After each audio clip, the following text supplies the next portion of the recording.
Have you met BTS oppa yet? Well, 안녕하세요. 저 Emily예요, and welcome to my YouTube channel. I am currently filming this while I'm editing what you are about to see, which is the part 2 of my question and answer about my life in Korea so far. I wanted to say thank you to all of you that took the time to watch my part 1 and to ask me questions, and I want to thank those of you that asked me questions that are going to be in this part 2 video. If you have not already, consider subscribing to my channel. I post videos like this and just the things I'm experiencing right now, which right now that happens to be life in Korea. And yeah, I guess we might as well start the video. I hope you enjoy it and thank you for watching.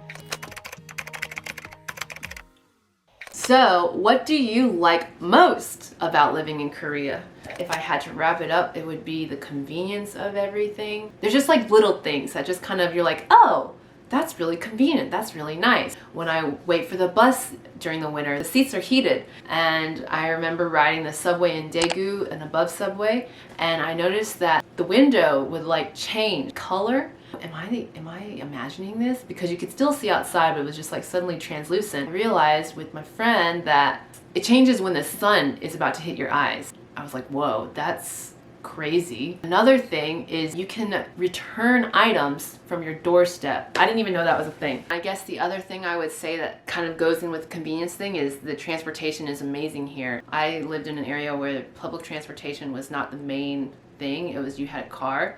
But here, public transportation is like the main thing. And so I take buses and trains, and it's really easy and it's cool to just go wherever I want to go, and I don't have to worry about driving. And I'm just a person that driving wasn't my favorite thing anyway, so I enjoy sitting and looking out the window of Korea and just listening to music, just looking dramatically out the window. Are there any lifestyle differences that in Korea that you prefer over those in America? I'm going to address, are there any lifestyle differences? I like how people take off their shoes before they go inside a building when it comes to like work and comes to your house, and sometimes even restaurants. Before I go to work, I have to take my shoes off and put slippers on before I enter my house. Like the apartment has its own separate room when you enter for shoes and everything.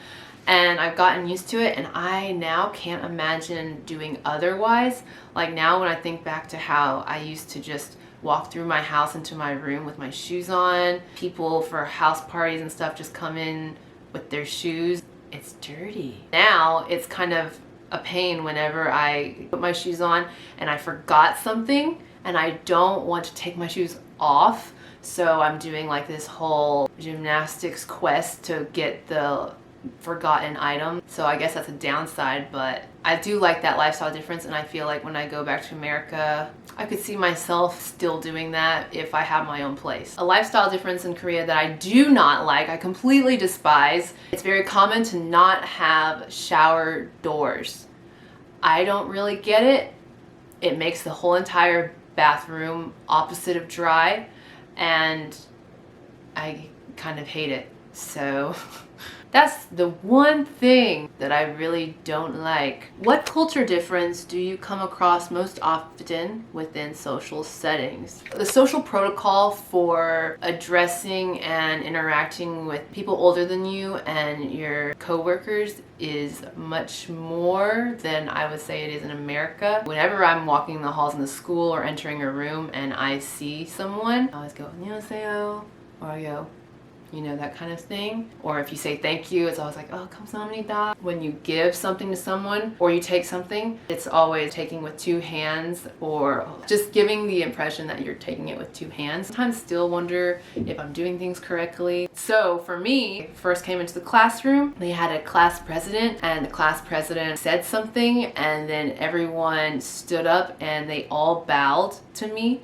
to greet me. I felt like I was Mulan from the movie where China bows to her, and it was kind of cool. How do they treat people from other countries? I would say that the majority of people that I've come across are very kind when they realize you need help. My phone usually has like a little sling and it's hooked onto me, but from farther point of view, it looks like it's not with me, it's sitting far away from me, but it's actually attached to me and they didn't know. They were telling me that, oh, your phone, don't forget it. and I was like, oh, 감사합니다. But there have been times where I've experienced not feeling welcome, and that has only been around, I would say, elderly people. My friend and I, we went to this restaurant and I tried to order in Korean. This was at the very beginning of Korea. I wasn't doing that great at ordering and she was confused and she was getting irritated and was snappy. Later, I gave her my tray and she said to me, "Sukara." I don't know what that word means. She wasn't pointing to anything, I swear.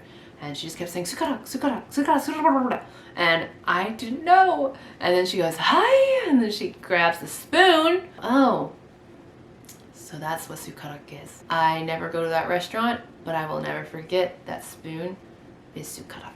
Are there certain areas more or less hospitable towards foreigners? So I've heard that Seoul is actually easy to live in compared to small areas where like I live. Seoul is a city, the biggest city, and I just heard it's so foreigner friendly and a lot of people speak English and all of that kind of stuff. But when it comes to places where I live, where the majority of the population is the elderly, it's a little bit different. The next question, have you met BTS oppa yet? Well, the answer is no. Have I gone on dates? Yes. I've been on a few dates here in the land of Korea. If you would like some fun story tea time, I guess like this video and then I'll know. If there's more than 25 likes, then I'll talk about, my friends and I will talk about our dating experiences here in Korea. It's a time.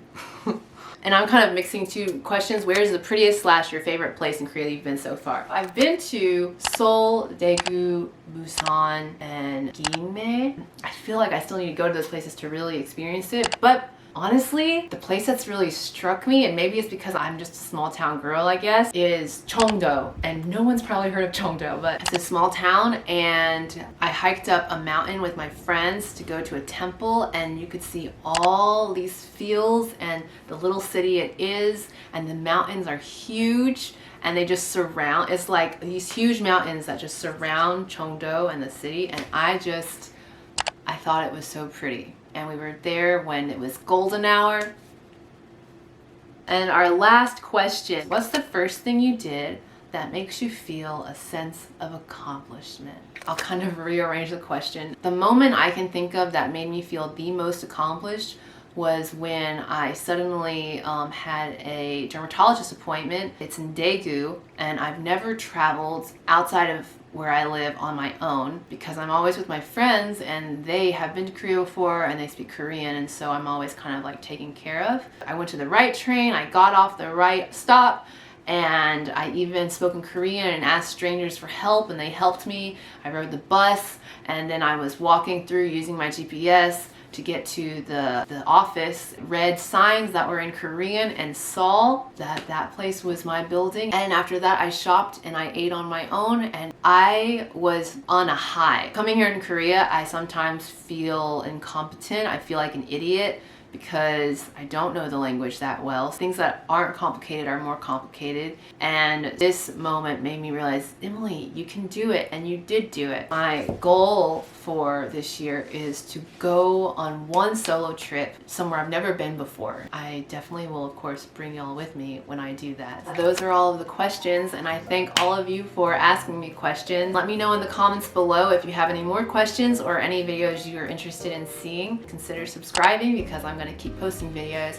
and don't forget to hit the notification bell so you are notified when the next one comes out, because there will be a next one. Until then, 안녕!